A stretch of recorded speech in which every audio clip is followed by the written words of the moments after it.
Samuel Clemens, mejor conocido como Mark Twain, le dio un consejo a los padres de hijos indisciplinados. Él dijo que a los niños rebeldes había que ponerlos en un barril y alimentarlos a través de un agujero. Y luego, cuando llegaban a adolescentes, había que tapar el agujero.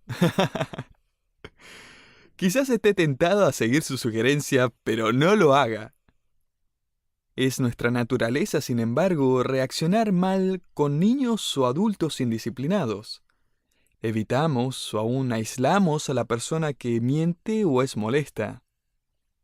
Mientras estudiamos el libro de Jueces, esperaríamos que Dios esté buscando ya un barril lo suficientemente grande como para meter a todos los israelitas, ya que constantemente estaban mintiendo, desobedeciéndole y apartándose hacia otros dioses. Esperaríamos que Dios se hartara de ellos, los metiera en el barril, los tapara y quizás los alimentara a través de un agujero, porque el ciclo de pecado está por comenzar de vuelta. Vayamos a Jueces capítulo 4 y veamos los versículos 1 al 3. Es como si el autor estuviera diciendo, y ahí van otra vez. Después de la muerte de Ahod, los hijos de Israel volvieron a hacer lo malo ante los ojos de Jehová. Y Jehová los vendió en manos de Jabín, rey de Canaán, el cual reinó en Azor. Y el capitán de su ejército se llamaba Sísara, el cual habitaba en Jaroset Goim. Entonces los hijos de Israel clamaron a Jehová, porque aquél tenía 900 carros cerrados, y había oprimido con crueldad a los hijos de Israel por 20 años. Así que Israel, otra vez por causa de su rebelión, fue esclavizado por los cananeos. Los cananeos tenían más soldados, más armas, mejores estrategias. Humanamente hablando, ellos estaban en una situación desesperanzadora. Recuerde, sin embargo, que a pesar de las apariencias externas, el problema principal de Israel no era militar, sino espiritual. Su verdadera necesidad no eran carruajes y espadas, sino una relación con el Dios que habían abandonado. Si ellos confiaban en Él los libraría aún de esa situación humanamente imposible. Para enseñarles esto, Dios hizo algo totalmente inusual. Él no los puso en un barril, Él no levantó a un gran guerrero como Samgar, que podría enfrentar 600 filisteos con una aguijada de bueyes. Él tampoco levantó un juez como Otoniel, hombre de gran herencia familiar. Dios escogió a una ama de casa llamada Débora. Miremos Jueces 5:7. Este es parte del poema que Débora compuso después de la victoria que Dios le dio al ejército de Israel. Ella se describe a sí misma aquí y dice: «Las aldeas quedaron abandonadas en Israel, habían decaído, hasta que yo, Débora, me levanté como madre en Israel». Si le preguntáramos a Débora cuán calificada está para liderar a millones de personas, ¿cómo es que llegó a calificar para ser jueza? Ella respondería: la verdad es que Dios es quien califica. Jueces capítulos 4 y 5 son realmente una historia de valentía, una historia de fe de parte de dos amas de casa y un general falto de experiencia que estaban dispuestos a pelear. Comencemos nuestro estudio mirando la condición de Israel. Vayamos a Jueces 5 y a partir del poema de Débora vamos a ver 4 situaciones que describen la condición de Israel en este tiempo en particular. Número 1. La comunicación entre las tribus era virtualmente inexistente.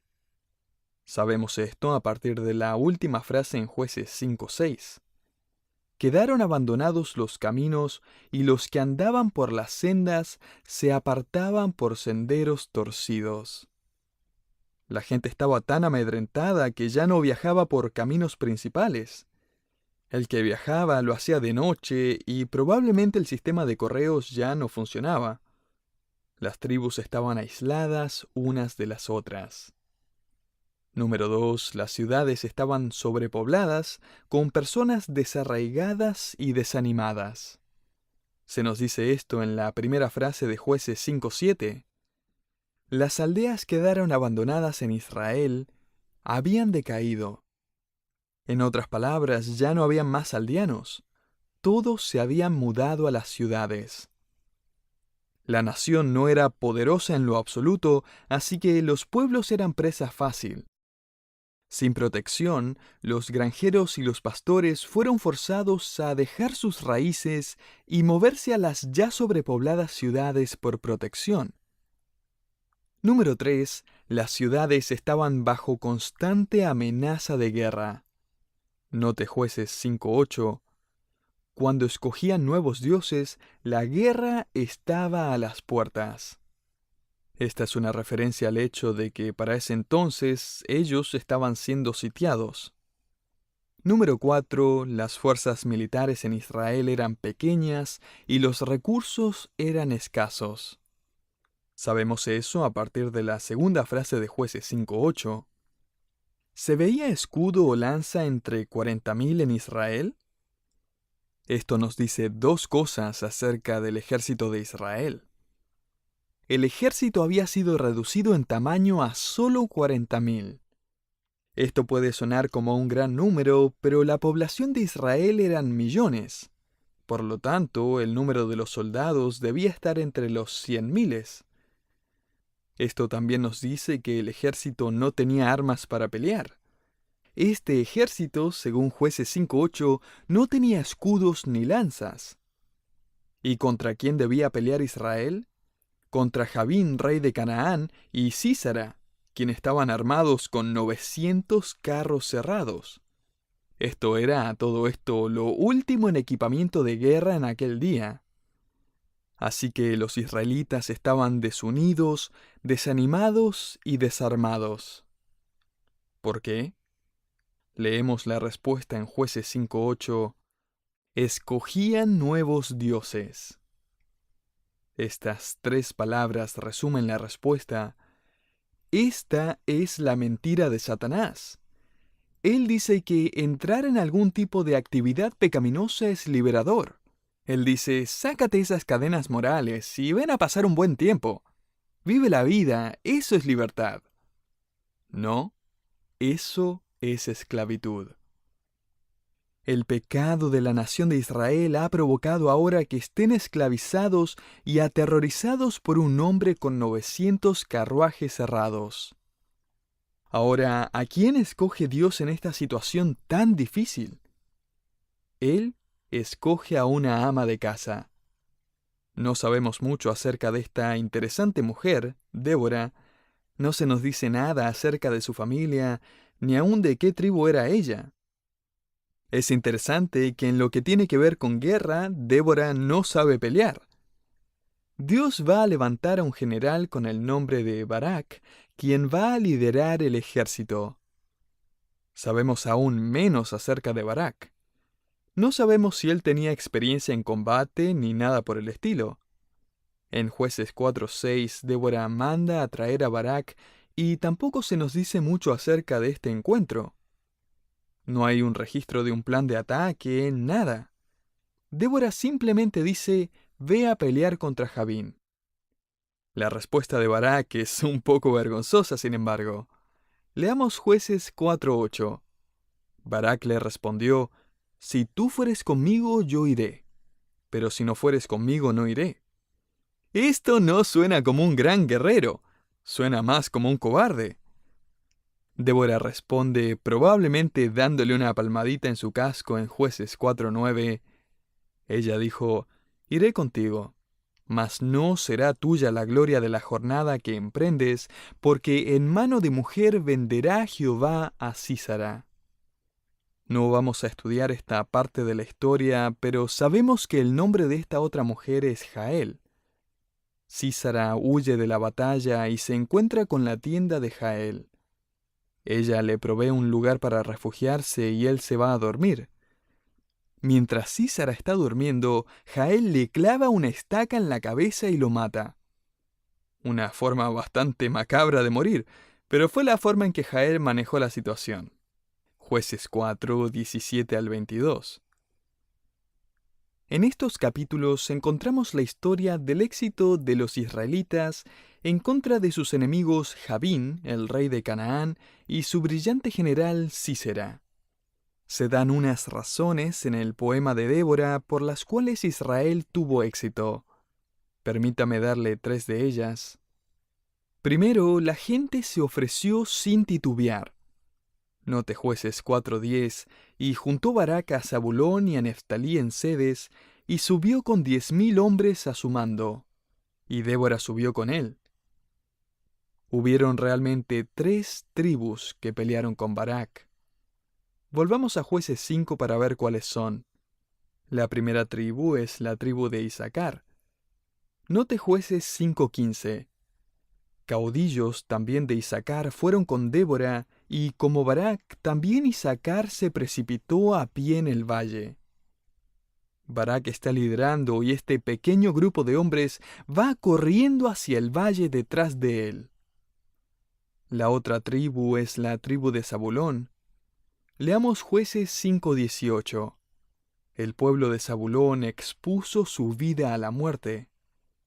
Los que fueron de voluntarios de la tribu de Zabulón estaban diciendo: «No nos importa si volvemos. Estamos entregando nuestras vidas en batalla por la causa de Dios». La tercera tribu que peleó con Barac es la tribu de Neftalí. Continuemos en la última parte de Jueces 5:18, y Neftalí en las alturas del campo. La frase «las alturas del campo» significa que los voluntarios de esta tribu estaban pidiendo el punto más difícil de la batalla. ¿Qué motivó a estas tribus a hacer algo como eso? Débora nos dice cuál es el verdadero motivo en Jueces 5:31. «Así perezcan todos tus enemigos, oh Jehová, mas los que te aman sean como el sol cuando sale en su fuerza». ¿Cuál era su motivo? Era su amor por Dios que los motivaba a ir a la batalla. El apóstol Pablo dijo: «El amor de Cristo nos constriñe, es como que me fuerza a hacer lo que hago». 2 Corintios 5:14. Miremos la segunda razón por la que los israelitas tuvieron éxito. En segundo lugar, los israelitas confiaron en Dios y no pidieron explicaciones. La pelea toma lugar en el valle de Jezreel. Esto incluye la ribera del Cisón, la cual era una superficie seca y plana. Este era el lugar perfecto para los carruajes cerrados de Sísera, pero el peor lugar posible para el pequeño ejército israelita. No había ninguna explicación, pero tampoco leemos de alguno que se fue a casa. 10,000 hombres dijeron: «Cuenta conmigo». Ahora notemos brevemente las 4 tribus que no quisieron pelear. Una de las partes más tristes de la canción de Débora es cuando ella revela los nombres de las tribus que no quisieron ayudar en la guerra. Me tomé la libertad de agregarles un sobrenombre a cada una de estas tribus. En primer lugar tenemos a la tribu de Rubén, la tribu de 1 de enero. Leamos Jueces 5:15 al 16. Entre las familias de Rubén hubo grandes resoluciones del corazón. ¿Por qué te quedaste entre los rediles para oír los balidos de los rebaños? Entre las familias de Rubén hubo grandes propósitos del corazón. Esta tribu oyó las noticias y entendió la necesidad que había de personas para que se unieran al ejército. Ellos pensaron acerca de lo que habían escuchado e incluso hicieron grandes resoluciones, pero nunca las tradujeron en acciones. Mientras que la tribu de Rubén estaba pensando y meditando y quizás aún orando, la batalla tomaba lugar sin que ellos estuvieran ayudando. Las resoluciones de Año Nuevo no siempre se transforman en acciones de Año Nuevo. Es un peligro constante para el cristiano el sentirse movido emocionalmente, de tener grandes resoluciones en el corazón, pero nunca traducirlos a la acción. Luego vemos a Galaad, tribu que no ve, corazón que no siente. Note Jueces 5:17, Galaad se quedó al otro lado del Jordán. Esta es una frase que dice muchísimo. Galaad no es el nombre de una tribu, sino de dos. Es una combinación de la tribu de Gad y la media tribu de Manasés. Estas tribus, como recordará a partir de nuestros estudios en el libro de Josué, habían escogido quedarse fuera de Canaán, del otro lado del río Jordán. También recordará que para estas tribus fue tan importante mantener la conexión entre ellos y el resto del pueblo que habían construido un enorme altar. Este altar representaba que a pesar de la distancia, ellos siempre estarían ligados, que había un sentido de unidad, que ellos pertenecían al pueblo de Israel y que nunca se olvidarían el uno del otro. Josué 22. Pero, ¿qué pasó un par de generaciones más tarde? Una frase lo dice todo. Galaad permaneció al otro lado del Jordán. Luego encontramos a Dan, la tribu ya intenté una vez y fallé. Débora continúa su canción revelando su triste pregunta en la siguiente frase en Jueces 5:17. Y Dan, ¿por qué se estuvo junto a las naves? La respuesta se encuentra en Jueces 1, que nos dice cómo esta tribu fracasó en un principio en su intento de sacar a los amorreos de su tierra. En este versículo leemos que los miembros de estas tribus están en botes y barcos. Es como si ya hubieran empacado y estuvieran listos para zarpar en caso de que la batalla no termine bien. Esto es como si un soldado fuera llamado a ir a una guerra y mientras está empacando, su esposa está hablando con una funeraria acerca de arreglos florales. No es muy alentador. Y Débora dice, ¿por qué, Dan? ¿Por qué te quedaste en tus naves y no viniste a ayudar? Su respuesta probablemente habría sido, intentamos al principio y no funcionó. Estamos contentos de calentar la banca por ahora. ¡Qué forma más patética de vivir! Luego encontramos a Aser, la tribu ocupada en sus negocios. Mire la última parte de Jueces 5:16. Se mantuvo Aser a la ribera del mar y se quedó en sus puertos. Aser vivía en la costa de Fenicia y estaba enfocada completamente en su trabajo. Ellos habrían dicho, Dios nos dio esta tierra, Dios nos dio estas posesiones, Dios nos dio este negocio. Y Él realmente lo había hecho, pero por el momento Dios quería que dejaran todo a un lado y fueran a pelear. Cuando termine la guerra vuelvan a sus negocios, pero ahora necesitan ir a ayudar a sus tribus hermanas. Lo que sonaba razonable era en realidad una falta de visión por la obra de Dios, una falta de amor por la obra de Dios, un egoísmo que no les permitía ver la misión que Dios quería lograr. El resultado fue que de Aser no hubieron voluntarios para la batalla. Es trágico que después de esto, Aser, excepto por una breve mención en la vida de Gedeón, desapareció de escena. Dan se metió de narices en la apostasía. Galaad sufrió ataques repetidamente y perdió muchas batallas hasta llegar a ser una de las tribus más pequeñas e insignificantes de Israel. Las otras tribus tuvieron éxito porque se ofrecieron sin titubear y confiaron en Dios sin pedir explicaciones. Tercero, los israelitas le dieron todo el crédito a Dios. Mire en el versículo 3 a quién atribuyen los israelitas como el responsable de la victoria. Oíd, reyes, escuchad, oh príncipes. Yo cantaré a Jehová, cantaré salmos a Jehová, el Dios de Israel. En otras palabras, la batalla es del Señor.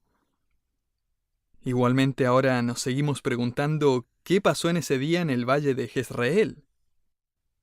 Jueces 5, 19 al 21 provee la respuesta. Esta es la explicación de Débora, y es la única descripción del evento que tenemos, así que leámosla cuidadosamente. Vinieron reyes y pelearon. Entonces pelearon los reyes de Canaán en Taanac junto a las aguas de Megiddo. Mas no llevaron ganancia alguna de dinero. Desde los cielos pelearon las estrellas, desde sus órbitas pelearon contra Sísara. Esta es una referencia a una intervención sobrenatural. ¿Cómo fue exactamente esa intervención? Se nos dice en el versículo 21. Los barrió el torrente de Cisón, el antiguo torrente, el torrente de Cisón. En otras palabras, Cisón, que era la ribera de un río seco, experimentó una tormenta repentina justo en el momento indicado. Josefo, un historiador judío que vivió y escribió durante los tiempos de Cristo, dijo que esta tormenta tuvo granizo, lluvia y truenos. Esta no era una tormenta común, sino una tormenta fuerte y violenta. Esa ribera llana y seca que había sido perfecta para los carruajes cerrados, ahora se había convertido en el peor lugar para ellos. Sin embargo, este se convirtió en el lugar perfecto para estos soldados livianos, sin muchas armas y a pie. Lo que parecía un plan de batalla suicida, un ejército ligero apenas armado, contra un ejército con muchas armas pesadas y carruajes, se convirtió en un plan brillante. Un autor escribió: algunos tramos de la superficie de esta explanada eran como barro pegajoso. Cuando los caballos pasaban por estos lugares, generalmente quedaban atrapados porque no podían sacar sus patas del barro. Si un caballo metía su pata el tiempo suficiente como para que el barro se le pegara, le sería prácticamente imposible volver a sacar la pata. El caballo empezaría a entrar en pánico, saltaría, haría movimientos cortos, rápidos y bruscos. Empezaría a resoplar con terror y a jadear salvajemente. Lo que hace que esta intervención divina sea aún más interesante es que Baal, el dios de los cananeos, supuestamente era el dios de la tormenta. Dios dejó en claro que Él era el verdadero Dios y que Él estaba en control de la lluvia. Esta tormenta derrotó a los soldados enemigos y a Sísara, el gran general. Ellos tuvieron que dejar sus famosos carruajes y correr por sus vidas. Mientras huía, Sísara buscó refugio en la tienda de una ama de casa llamada Jael, y mientras él dormía, ella lo mató. La batalla había sido ganada. Antes de concluir, me gustaría volver a un pasaje muy importante en Jueces capítulo 3. Los versículos 1 y 2 dicen así: estas pues son todas las naciones que dejó Jehová para probar con ellas a Israel, a todos aquellos que no habían conocido todas las guerras de Canaán, solamente para que el linaje de los hijos de Israel conociese la guerra, para que la enseñasen a los que antes no la habían conocido. ¿Sabe por qué Dios dejó a los enemigos en la tierra? ¿Sabe por qué Dios deja enemigos que vencer y problemas que superar en su vida? Dios quiere enseñarnos cómo se pelean las batallas. Dios quiere que como creyentes no nos quedemos en nuestros barcos o en el puerto o del otro lado del Jordán. Dios quiere enseñarnos cómo se pelea una batalla espiritual. Y hay un principio fundamental que debemos aprender acerca de esto. Y es que Dios está más interesado en desarrollar a su gente que en desplegar su poder. Hay un libro que leí hace un tiempo atrás y realmente me gustó. Es titulado Un vistazo al interior del zoológico. Fue escrito por Gary Richmond. Una historia que me fascinó fue la de una mamá jirafa que estaba a punto de dar a luz. Este iba a ser un nacimiento algo inusual porque las mamás jirafa dan a luz paradas. lo que significa que el bebé cae unos 2 metros hacia el suelo. No es la mejor forma de ser recibido en este mundo. El bebé jirafa cayó y luego miró algo confundido hacia su alrededor. Los bebés jirafa, todo esto, son capaces de caminar casi inmediatamente después de nacer. Todos estaban aplaudiendo y el bebé jirafa estaba ahí mirando alrededor. Y de repente la mamá jirafa simplemente le pegó una patada. Y después le pegó otra y otra más. Así que pregunté en voz alta, ¿qué está pasando? ¡Qué madre más cruel! El cuidador me dijo, no, eso es normal. Ese bebé tiene que ponerse de pie y tiene que aprender a hacerlo rápido, porque en su hábitat natural ellos son la presa. Ese bebé jirafa estiró sus patas y se levantó, tambaleó un poco y todos aplaudieron. Pero de repente la mamá jirafa le pegó otra patada a su bebé y lo tiró al suelo. Gary dijo, ok, es tiempo de hacer algo y detener a esa madre jirafa. El cuidador dijo, no, esto es normal también. La madre quiere que el bebé recuerde cómo fue que se levantó. Quizás ahora se encuentre tirado en el suelo y Dios está tratando de enseñarle a cómo levantarse y permanecer de pie y pelear sus batallas confiando en Él. Nunca lo olvide, sin importar cómo se vean las circunstancias, la batalla es siempre del Señor y Él siempre está en control.